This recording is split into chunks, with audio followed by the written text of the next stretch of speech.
We are live. Hey everybody, welcome back to another episode of HVAC R&D with Rhydon and Dennis. We appreciate you guys joining us again, and What's up, guys?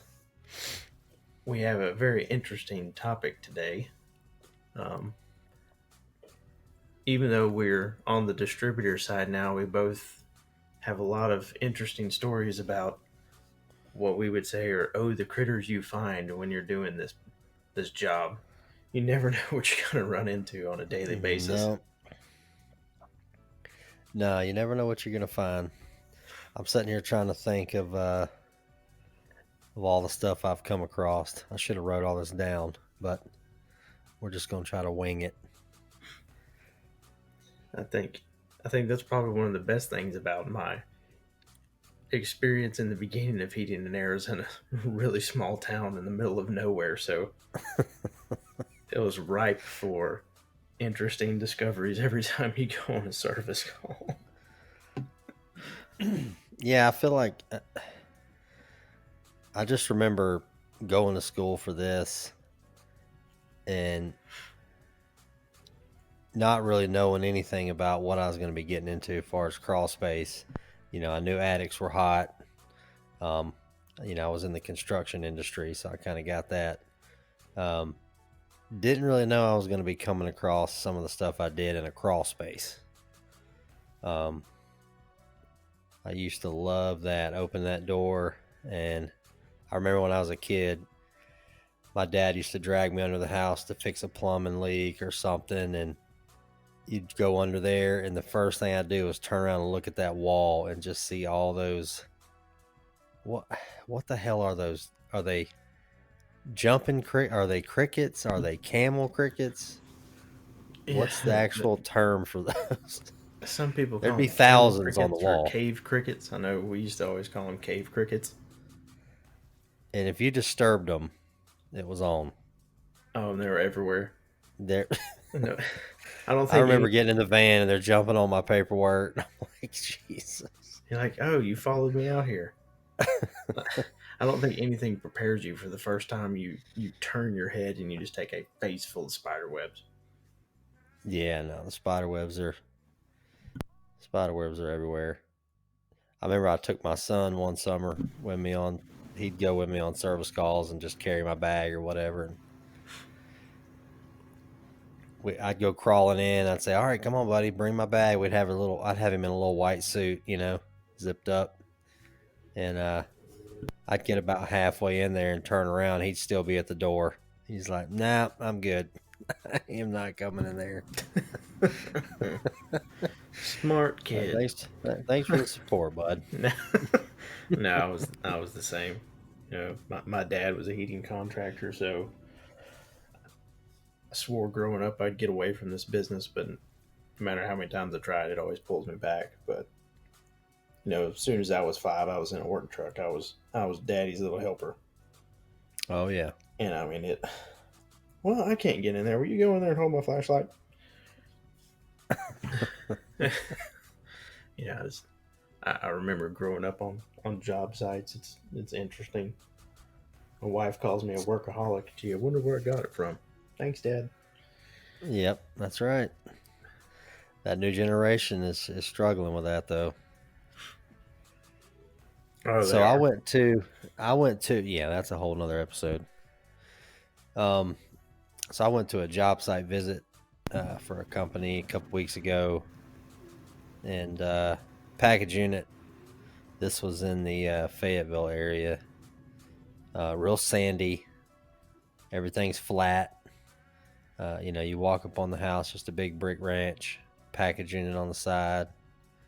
And I'm determining that there's probably airflow problems. It's the unit sweating really bad. I got my shorts on and my polo on. I got no suit. I got nothing. I go to the crawl space door, which is about 12 inches tall. And I've got to lay on my stomach before I can even go in. And it's just drenched under there. It's just wet. drenched, 14-inch flex touching the ground and the joists. I'm like, oh my God, man, there's got to be a better way to do this. I mean, you got to crawl by that flex to get to anything. I mean, Yeah. I'm trying to get to a plenum or something he built, and I can't even get over there. Cleaned all the spider webs out if she had any in there. Got all those taken care of. So I do have one. When I was in Atlanta, I had one where it was kind of a squat and walk in crawl space. I get all the way back there, big house, and I just had that feeling something was watching me. You know that feeling. And I turn around, got my headlamp on, I don't see anything. I'm like, all right, I gotta get going on this thing. Then I hear something walking around on the plastic. And I'm like, all right, there's something under here. There's something under here hanging out. So now I'm just on a mission to find that. I don't even care what's wrong with the system. So I finally turn around. All I can see is just wherever my headlamp's shining. And I look one way, and when I look back the other way, there is a pit bull just staring at me. And I wish I had a picture of my face. Pretty much just locked up. I mean, I couldn't breathe. I couldn't yell or scream. I was done right there. I didn't have anything to defend myself. And he doesn't know what I am. All he sees is a light shining in his face. Oh, jeez. And he just plops down, just lays down on his stomach. It's just like, what are we doing? What's up? What are we working on? Yeah. And he just hung out under there with me. And I went out and told the lady, your dog's under the crawl space. And she's like, I don't have a dog. Oh, God. I'm like, oh my God. Now this dude's under there and he don't want to get out because it's nice and cool under there. Yep. I don't know whose dog he is. I really don't want to. I'm not going to grab this dog and drag him out. So I may or may not have left him under there. Just saying. I did leave the door open for him. Oh, God. So I guess I have a bit of a heartwarming dog story.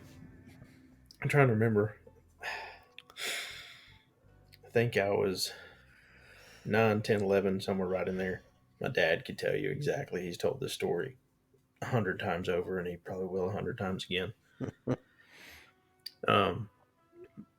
Where my dad's shop is, it's kind of on a little side road going out of downtown of my little hometown, and then you can cut down a dirt river road if you're going towards a certain highway, and it kind of lets you cut out having to go all the way through town and across the river to get to the other side of where you're going. Right. So, the river road was always a shortcut if we had to go east out of town. And we were leaving the shop. It was probably 8:30 in the morning, and we got about halfway down River Road, and this little fur ball just falls off the side of the bank right in front of the truck. Dad slams on the brakes. We're like, what was that? And it was a little German Shepherd puppy. Just out in the middle of nowhere. So we put him in the work truck, headed towards our job, had to go about 20 minutes, stopped at filling station, filled the truck up, bought a little can of dog food for the dog. So he was going to come hang out with us for the day. And we were at a little place. It was just like a little inn right off of a train station, because there's a little tourist train that runs back and forth between a few towns where I grew up. And Dad was in the attic. I was on the porch with the dog. I was running tools back and forth. How old are you at this point? Probably 9, 10, 11, somewhere in there, I think. Oh, okay. I'm hanging out with the dog. I'm running tools back and forth because Dad's in the attic. And, I remember I remember hanging out with the dog, and that's the last thing I kind of remember there for a little bit. Well, what had happened, you know, I didn't have a clue. So, uh, Emil, the guy that owned the place, he went and he could hear my dad hollering for me, and he's like, "What in the hell's going on? Where's that boy?" Huh. So, uh, Dad said he looked up, and Emil popped his head up into the attic, and he was like, "You looking for your boy?" He's like, "Yeah, where is he?" He's like, "I've been hollering for him." He said, "You need to come down here and look at this." So they come down the stairs, and I'm passed out asleep on the porch with the dang dog. He didn't work you too hard. Yeah, they done wore us out. So I remember we took the dog home, and you know we were living in town for a little bit because we were building a new house. Dad did not want to keep a dog downtown, but Mom was trying to get us to go and take it to an animal shelter, and Dad was like, "There's no way I'm getting rid of this dog." He's like, "You're No. stuck with him. He's our dog now." So he was my best friend from 10 till right after my wife and I met. He passed away a little while after she and I moved to my first distributor job.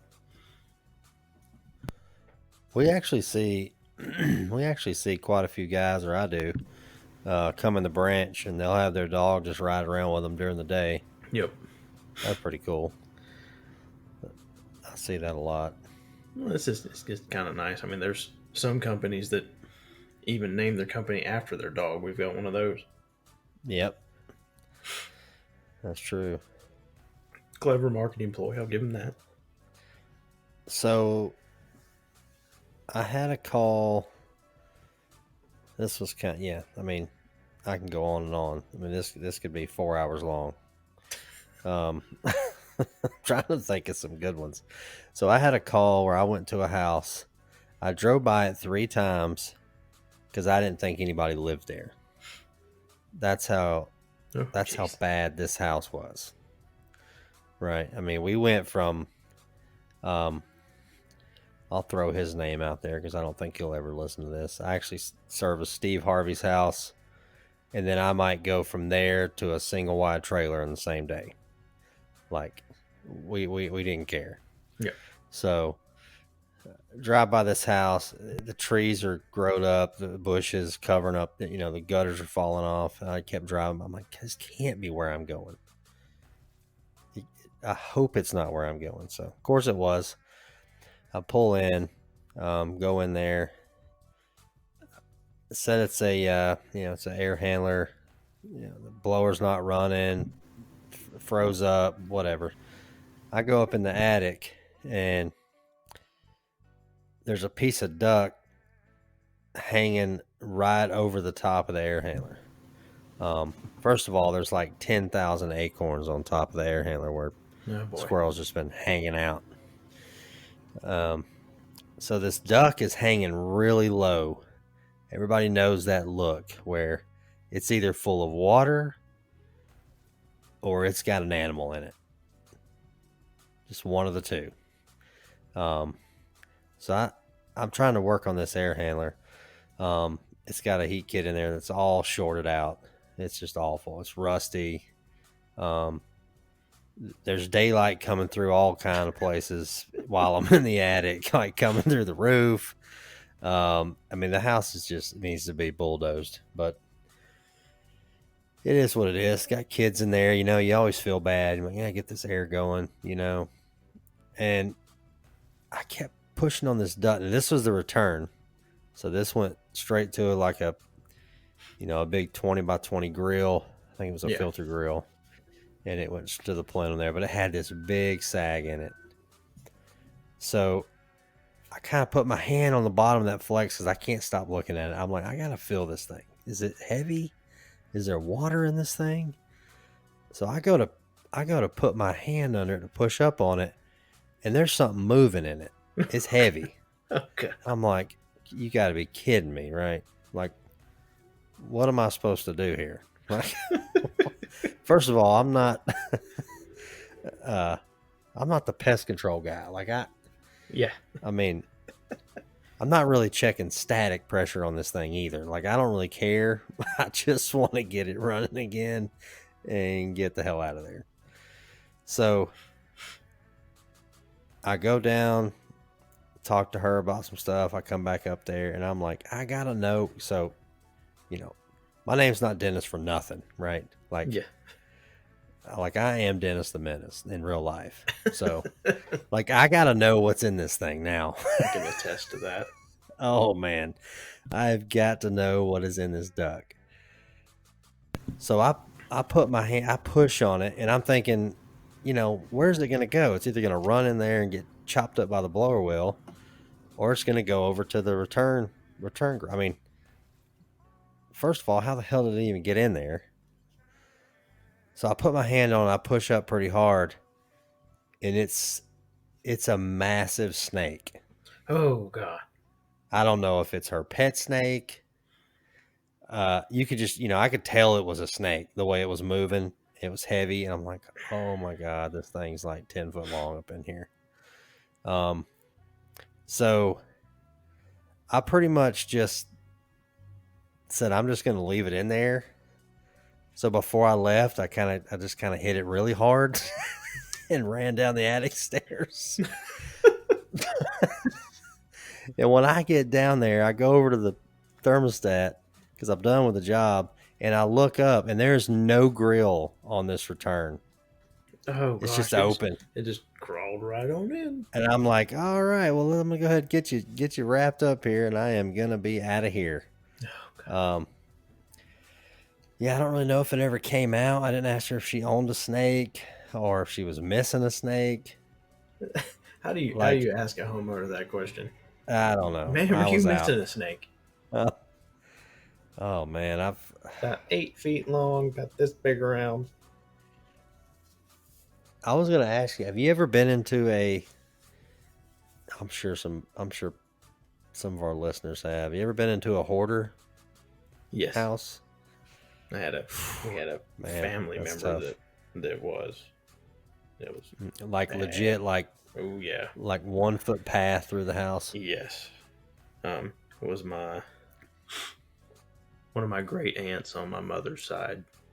And I remember when she passed away when I was around probably 12, 13. I remember going over to the house because my cousins had came down from South Dakota. They lived in South Dakota at that time. And it was awful.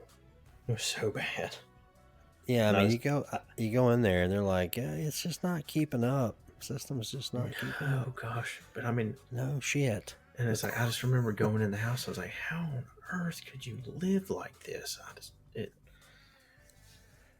I know. Feel bad talking about family, but wow, I didn't know what to think of it because I'd never seen that at that time. I was still too young, really.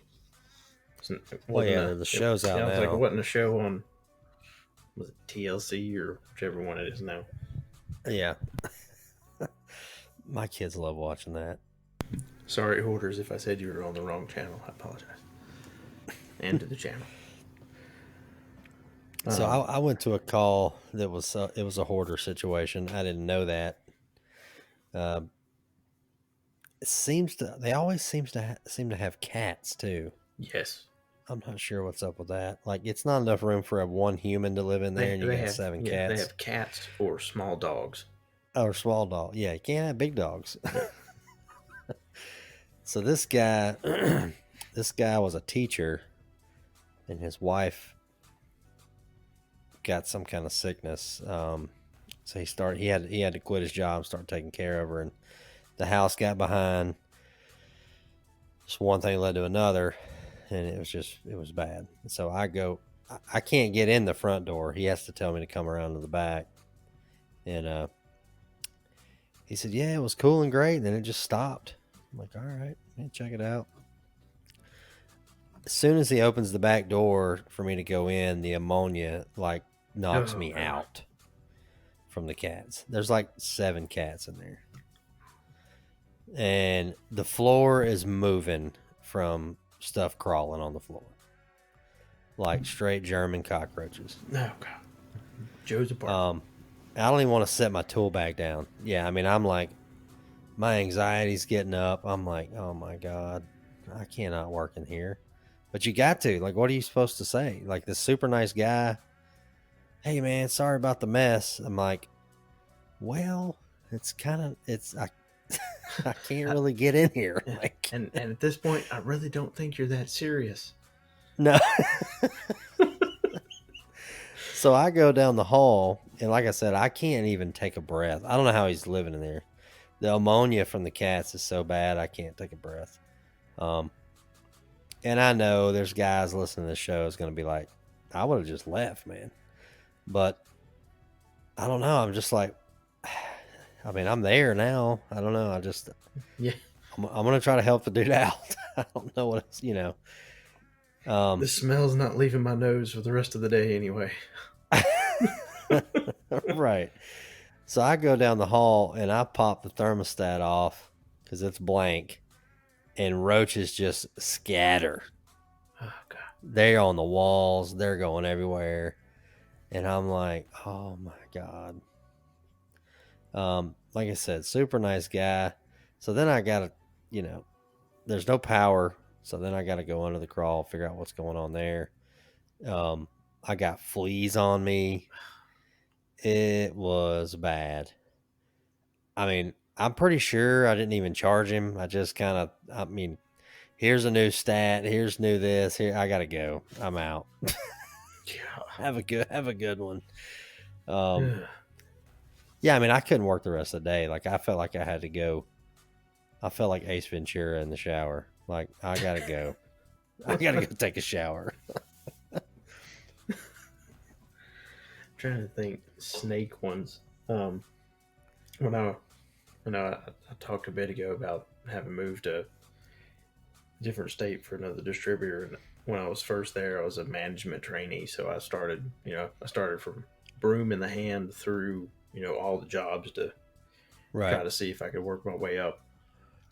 And I remember I was having to run deliveries for one reason or another. I think either I had to run it because our driver was off, or for some reason, or he might have been unloading an equipment truck or something, and they just threw me in a truck to go to a guy's office. But I remember I got there and I was bringing them just some, stock order of service parts, and we were unloading the truck on their dock. This is a pretty decent sized company. 3 locations, probably, I would say probably 40 employees between the 3 locations. I mean, pretty decent size. So they had a main warehouse and then two smaller sub warehouses to work out of.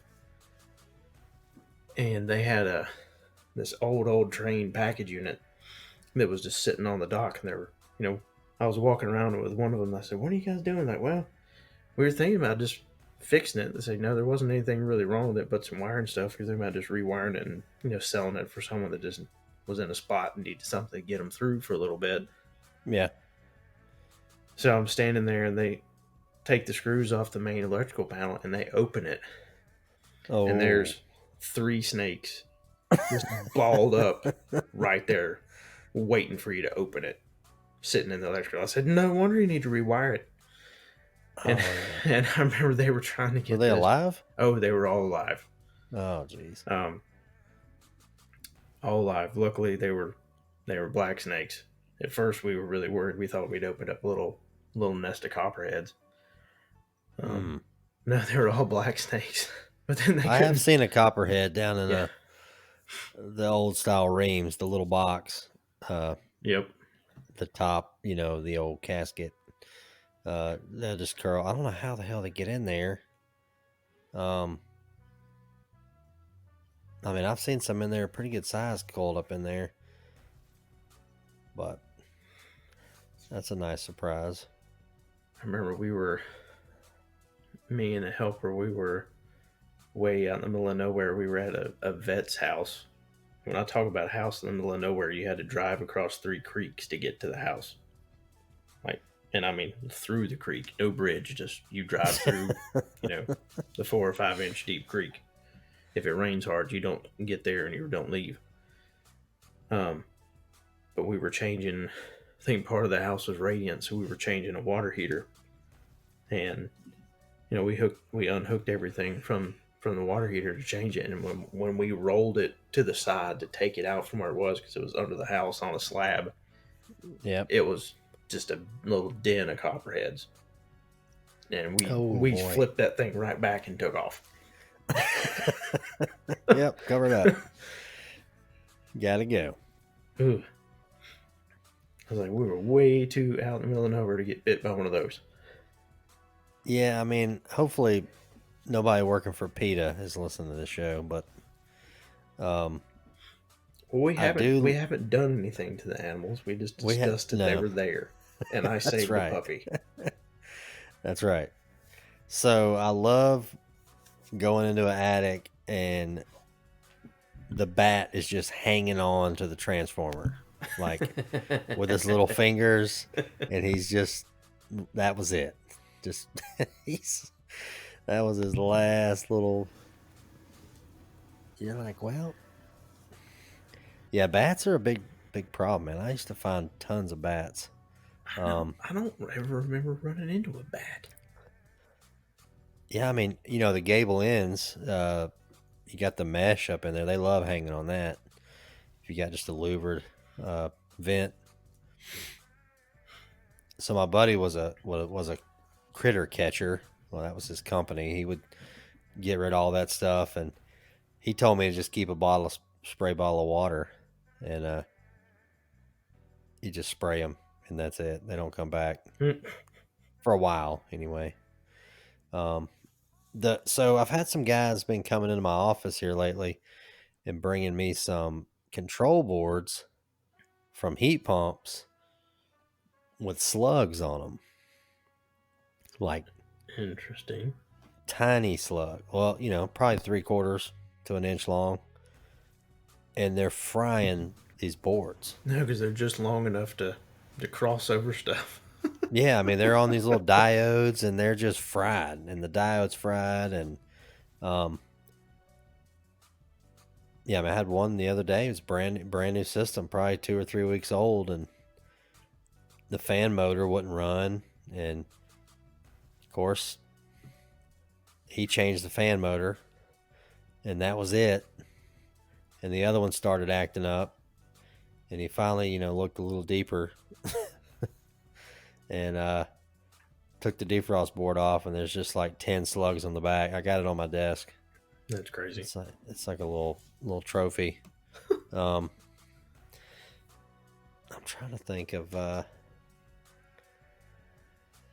yeah, the big bullfrogs in the crawl space would always scare the hell out of me.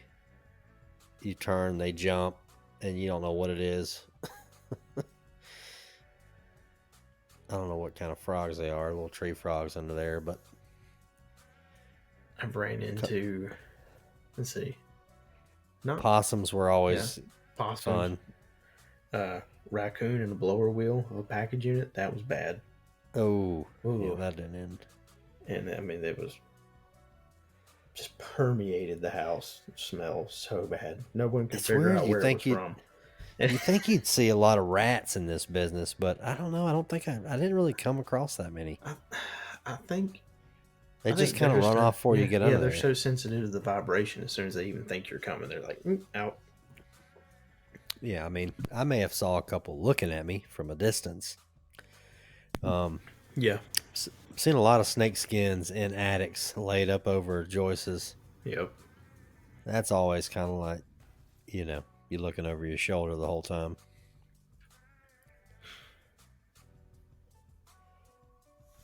Squirrels. I know you already talked about the squirrel story. Ran into a lot of squirrels. Yep. They always love to get on top of something like a horizontal. Yep. And just hang out right there and sit down.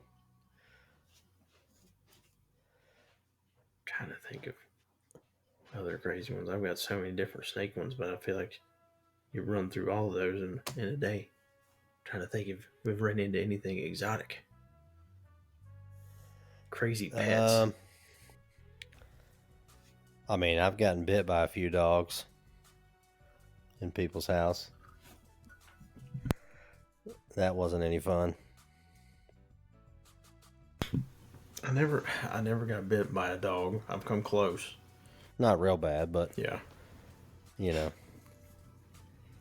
It's always the little dogs. Oh yeah, no, it was a little yapper. Yeah. You know, when I first got into this, go to a service call, and it was like, um, "Do you mind dogs?" I'm like, "No, it's okay." You know, the more service calls you did, you're like, "Do you mind dogs?" Put your dog up. Just Yeah. just put your dog up. You know, I'm like, "No, I don't mind them if they don't bite." Yeah. But a lady she put her dog up. I go up, crawl up in the attic, come back down. She forgot the dog got back out. He straight grabbed my leg. Oh, jeez. Um, you know, I mean, what are you supposed to do? You're supposed to kick the dog? I mean, what? It turns into a mess. Yeah, you don't know what to do. So that little town you grew up in, I know you got something. What you need me? Something country. Need me to unleash a closer? Wrap this up the right way. Unleash the. Give me the righty. Bring him in. Bringing him in. So I can't. I don't know if I've even told you this or not. Probably haven't. So we used to do some work for a little housing authority for a very very small neighborhood. But it was mostly government funded housing. So Right. we would do installs, startups, and then we do most all of their service. Most everything was mobile homes. If it was stick built, it was fairly small, very limited size thing. But we had put a system in a double wide, and we got a call back maybe a year or two later, and they were just complaining it wouldn't keep up. The place was always too cold. It was always too hot. They're never satisfied. They wanted us to go out there and take a look at it. Government funded job, gotta go. So we get to the double wide, pull up, and you're. Did you run over there and put gauges on it? Nope. We wanted to walk in and see if Okay. it was just something simple first. Like, is that the filter clogged? You gotta look around. Look around. I mean, you gotta investigate in this business. Oh yeah, for sure. Checklists are important, whether it's startup or service. Walk through everything before you just assume you found the problem. But right. So anyway, we get out of the work truck and you can smell a rather pungent odor. You're not really sure what it is. We're like, God, that's terrible. What is this? So get to the house, knock on the front door. Yeah, come on in, get inside, and you walk through the door and it just smacks you in the face. And it's just, God, what on earth? Now what are we talking about here? Are we talking about like a petting zoo? No, at least we didn't think, because we looked. Well, we looked around the living room, and I mean everything's pretty clean in its place. We're like, okay. I mean, they're not sloppy. So like, okay, well, we assume they change filters. We assume they do. Everything's based on just initial appearance. Once again, remember I said be careful what you assume. So hallways down both sides. So we go down the hallway to the left first. First door to the right, it's a regular bedroom. Open the door. Bedroom, everything's fine, in order. Okay. So shut that door, went another 2 steps, and we opened the first door to the left. And we opened the door, and the room's full of pigs. and I'm not talking like little babe pig in the city, cute little pig, running around. Like in the room trying to get out? No, they're in the room, but they're not just in the room. The reason that their system couldn't keep up, during heating or cooling system or season is because they cut the floor of the house out to be a Oh my pig God. pen. And they were raising pigs to slaughter. So they were sloppy. But yeah, just through the door to the left. Here, take the slop out, open the door, whoop, shut the door, good to go. Don't even got to go outside. God, Is the pigs were loving that. Oh, the pigs had it great. I mean, they probably, nice and warm in the winter and kept, nice little bit of shade in the summer. Never had to sit out in the Holy rain. crap. But I can't even remember what we ended up doing. I'm gonna ask. So his dad's Cajun. Is Cajun Joe. So next time Joe calls me for troubleshooting, I'm gonna ask him about the pigs. No, it's so bad. He's gonna retell me the whole story. He is, and he'll probably have. And I don't care. He'll have such better detail. I'm gonna record it and I'm gonna stick it on here. Oh yeah, he's a great storyteller. That is his claim to fame. Is he has to tell a good story. He'll call me. Smile. He'll call me and say, "Hey, what's the he give me a model number and what's the minimum maximum breaker size on this? I don't have it in front of me." I give it to him, and then 3 hours later, I get off the phone with him. Yeah. And I'm in there like laughing, I'm crying, and I'm like, "What did you even call me for?" Jeez. Oh, it's the best. He's seen a lot. I love talking to guys like that. I know that older generation of contractor that's really, really seen it all. There's not a lot of them left. But one thing about Joe, and he's kind of rare, is he'll tell you he's learning every day. He's learning every day. He calls me. He's not scared to call somebody and bounce an idea off of them, see what they think. I mean, he may or may not do it, but that's what we got to get to. We got to get to where I tell guys when I do class, like, hey, if you want to call me, and of course, they'll call and say, "Man, I got a really stupid question." I'm like, "No, probably not. There is no stupid question." I mean, the stupid question is the one you didn't ask. Yeah, I mean, you think it would hurt a system if the floor was cut out and there was pigs hanging out in there?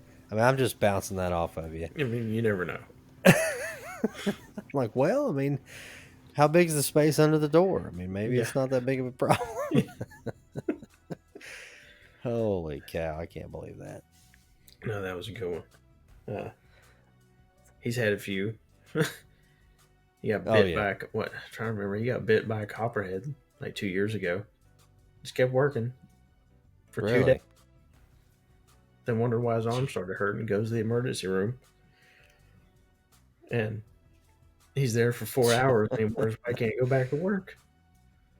He's a beast. He was he's 79 years old. He was 77 then.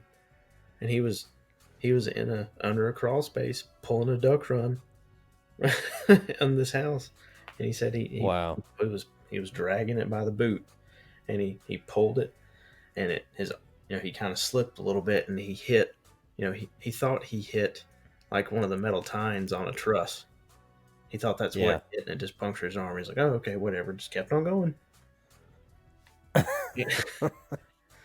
days Still later, at it. I don't think he wants to quit. I don't think he ever will. I think he never calls me in a bad mood. A homeowner can put him in a bad mood, but he's usually pretty upbeat. Well, and you talk about learning every day. That's I know he would say it, my grandmother would say it, but it was always learn something new every day, and that's why he loves this trade business. He loved Right. heating and air because he got a little bit of something different every single day. It was never monotonous. There was Oh always a no, it's different different problem. every day. Yeah, there was always a different problem to solve, a different customer to help. Um, he just he liked being able to have freedom and a job at the same time. I guess I get it. Right. Yeah, I mean, if you're getting to where you're walking up on a job and you're just walking around there and they say it's not cool and you go around and you take the panel off and the capacitor's swole up, it's swollen or whatever. You go out there and grab one, put it on, charge them for a capacitor and leave. I mean, that's not a good service call. Or it's not proper. I mean, I think you're leaving a lot on the table. Of Yeah. course, that's a sales, but not that you're trying to sell the homeowner stuff, but you're doing them more of injustice by not checking out the rest of it. Well, and if you And throwing don't, I stuff. mean, you may have a callback 2 weeks later for something simple you missed if you just went through. Right. And when you go back and it's something different, then what do you do? Yep. You should have looked at it the first time you were there. Because So that's the now you first question feel, they're going to ask. yeah, why didn't you fix that when you were here last time? Well, and then you're going to start crawfishing, put you in a corner. So yeah, I mean, really got to, like I said, that's a whole nother deal, but that's about all I got for critters. Oh, I got plenty more, but We'll have to have a part 2 in a couple months. part deuce. Part duh. All right, everybody. Thanks for listening. Check out some of the earlier episodes and look for us here every week on HVAC R&D. See ya. Appreciate it, guys. See y'all.